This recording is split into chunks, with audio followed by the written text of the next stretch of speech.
नमस्कार, आप देख रहे हैं बातें यूपी की। मैं केसरी हाजिर हूं उत्तर प्रदेश से जुड़ी दिन भर की 10 बड़ी खबरें लेकर। शुरुआत करते हैं पहली खबर से। उत्तर प्रदेश सरकार पशुधन और ग्रामीण आबादी के विकास व उनकी स्थायी आय बढ़ाने के लिए ए हेल्प कार्यक्रम का संचालन करने जा रही है, जिसे राज्य ग्रामीण आजीविका मिशन और पशुपालन विभाग के संयुक्त प्रयास से संचालित किया जाएगा। इस कार्यक्रम को पहले पायलट प्रोजेक्ट के तहत अगस्त माह के पहले हफ्ते में लॉन्च किया जाएगा। शुरुआत में इसे 25 जिलों के 50 विकास खंडों में लागू किया जाएगा, जिसके बाद योगी सरकार इसे पूरे प्रदेश में लागू करेगी। बढ़ते हैं अगली खबर की ओर। देश में पहली बार किसी विश्वविद्यालय में इसरो के सहयोग से मौसम गुब्बारा को आसमान में छोड़ा गया। एएमयू के भूगोल विभाग से गुरुवार को इसरो वैज्ञानिक की देखरेख में लॉन्चिंग की गई। इसके साथ अलीगढ़ समेत लगभग 100 किलोमीटर के क्षेत्रफल के मौसम से जुड़े पूर्वानुमान की सटीक जानकारी मिलेगी। इसके लिए भूगोल विभाग में कंट्रोल रूम भी स्थापित किया गया है। लगभग 35 किलोमीटर की ऊंचाई पर स्थापित होकर गुब्बारा तकरीबन 100 किलोमीटर के दायरे में मौसम का पूर्वानुमान बताएगा। भारतीय अंतरिक्ष अनुसंधान संगठन यानी इसरो के सहयोग से एएमयू के भूगोल विभाग में उत्तर भारत का पहला मौसम गुब्बारा लॉन्चिंग के साथ ही कंट्रोल रूम भी स्थापित हो गया। बढ़ते हैं तीसरी खबर की ओर। शिक्षकों के लगातार आंदोलन के बावजूद सरकार डिजिटल हाजिरी के मामले में पीछे हटने को तैयार नहीं है। गुरुवार को स्कूल शिक्षा निदेशक ने प्रदेश के सभी एडी बेसिक, जिला बेसिक शिक्षा अधिकारी, जिला समन्वयक प्रशिक्षण एवं जिला समन्वयक के साथ ऑनलाइन बैठक कर इस दिशा में सक्रियता दिखाने के निर्देश दिए हैं।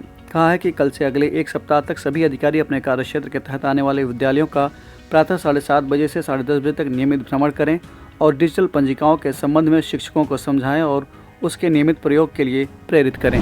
बढ़ते हैं चौथी खबर की ओर। आगरा के सदर बाजार स्थित एकलव्य स्पोर्ट्स स्टेडियम में 14 जुलाई से 1 अगस्त तक अग्निवीर सेना भर्ती रैली आयोजित की जानी है। इसमें प्रदेश के 12 जिलों के अभ्यर्थी शामिल होंगे। रैली में इसी वर्ष अप्रैल में आयोजित ऑनलाइन कॉमन एंट्रेंस एग्जाम पास करने वाले युवा भाग लेंगे। इसमें करीब 15,000 उम्मीदवारों को शॉर्टलिस्ट किया गया है।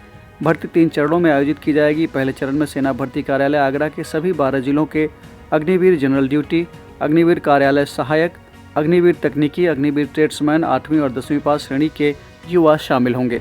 बढ़ते हैं 5वीं खबर की ओर। दुनिया भर के 200 जादूगर अयोध्या में वर्ल्ड रिकॉर्ड बनाने वाले हैं।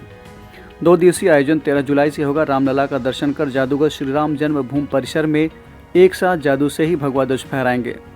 सृष्टि के नियंता अद्भुत कला के जादूगर प्रभु श्री राम के समक्ष दुनिया भर के जादूगर वर्ल्ड रिकॉर्ड के लिए यहां जुटेंगे। ये जादूगर 14 जुलाई रविवार को प्रातः श्रृंगार आरती में रामलला का दर्शन भी करेंगे। इसके बाद श्री राम जन्मभूमि परिसर में ही अपनी जादुई कला से एक साथ भगवा ध्वज लहराकर वैश्विक कीर्तिमान बनाएंगे। रुक करते हैं अगली खबर की ओर। उत्तर प्रदेश पुलिस की सूरत बदल सकती है। दरअसल यूपी पुलिस की वर्दी को बदलने और अन्य बलों की तर्ज पर लूट फिटिंग कॉम्बैट ड्रेस कोड में बदलने का प्रस्ताव है। इसको लेकर मेरठ जोन में सर्वे का काम शुरू कराया गया है। पुलिस अधिकारियों ने जिलों के एसपी और एएसपी को पत्र भेजा है।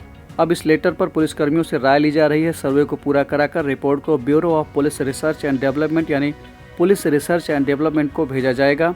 पुलिस रिसर्च एंड डेवलपमेंट के स्तर पर नए ड्रेस कोड को लेकर निर्णय लिया जाएगा। बढ़ते हैं अगली खबर की ओर। मुख्यमंत्री योगी आदित्यनाथ ने कहा है कि उत्तर प्रदेश इस साल जापान और मलेशिया को 40 टन आम निर्यात करेगा। 160 वर्ष के इतिहास में पहली बार हुआ है कि लखनऊ का दशहरी अमेरिका को निर्यात किया जा रहा है। भारत में दशहरी का दाम 60 से 100 रुपए के बीच है, लेकिन यही दशहरी जब अमेरिकन मार्केट में पहुंचता है तो इसका दाम 900 रुपए किलो हो गया है। यानी अगर हम ड्यूटी टैक्स, कार्गो और एयर फेयर का दाम भी जोड़ लें तो 1 किलो आम अमेरिका भेजने की लागत 250 से 300 रुपए तक आ रही होगी। तब भी एक किसान और एक बागवान को 1 किलो आम पर 600 रुपए की बचत होगी। बढ़ते हैं 8वें खबर की ओर। सुप्रीम कोर्ट ने शुक्रवार को हाथरस भगदड़ मामले पर दाखिल की गई याचिका पर सुनवाई करने से इनकार कर दिया है। Chief justice of India DY Chandrachud ने कहा कि घटना परेशान करने वाली है, लेकिन ऐसे मामलों में हाई कोर्ट ही पर्याप्त है। कोर्ट ने याचिका लगाने वाले को हाई कोर्ट जाने को कहा। इस जनहित याचिका में हादसे की जांच की मांग की गई थी। 2 जुलाई को दाखिल याचिका में कहा गया था जांच के लिए 5 एक्सपर्ट की टीम गठित की जाए। सुप्रीम कोर्ट के रिटायर्ड जज की निगरानी में ही जांच हो। बढ़ते हैं 9वें खबर की ओर। सहारनपुर की बेटी प्राची चौधरी पेरिस में हो रहे ओलंपिक में दौड़ेंगी। प्राची ने गांव की पगडंडियों से ओलंपिक तक का सफर तय किया। उन्हें पहचान चीन में हुए 2023 के एशियन गेम्स में मिली। उन्होंने रिले रेस में सिल्वर मेडल जीता था। प्राची का एक वक्त था कि उन्हें स्पाइक और रनिंग शूज नहीं मिलते थे। कई बार फटे जूतों में भी दौड़ना पड़ा। 2019 के एशियन गेम्स में सिलेक्ट नहीं हुई तो उन्होंने प्रैक्टिस छोड़ दी। उन्हें अब 2 साल की प्रैक्टिस के एशियन गेम्स खेलने का मौका मिला। इस बार वो पेरिस में हो रहे ओलंपिक में खेलेंगी। बढ़ते हैं आज की अंतिम खबर की ओर। काशी हिंदू विश्वविद्यालय के सर सुंदरलाल चिकित्सालय द्वारा विभिन्न स्वास्थ्य परीक्षणों हेतु अत्याधुनिक उपकरणों से लैस CCI लैब की एक इकाई शताब्दी सुपर स्पेशलिटी ब्लॉक में शुरू कर दी गई है। प्रयोगशाला का संचालन के CSSB के भूतल तथा प्रथम तल पर सभी मरीजों के लिए शुरू हो गया है। यहाँ तकरीबन 300 से अधिक जांचें कम दामों पर उपलब्ध हैं, जिससे गरीब तबके से आने वाले मरीजों को सीधा लाभ होगा। तो ये थी उत्तर प्रदेश से जुड़ी दिन भर की अहम खबरें। अभी के लिए हमें दीजिए इजाज़त, तब तक आप देखते रहें और करते रहें बातें यूपी की।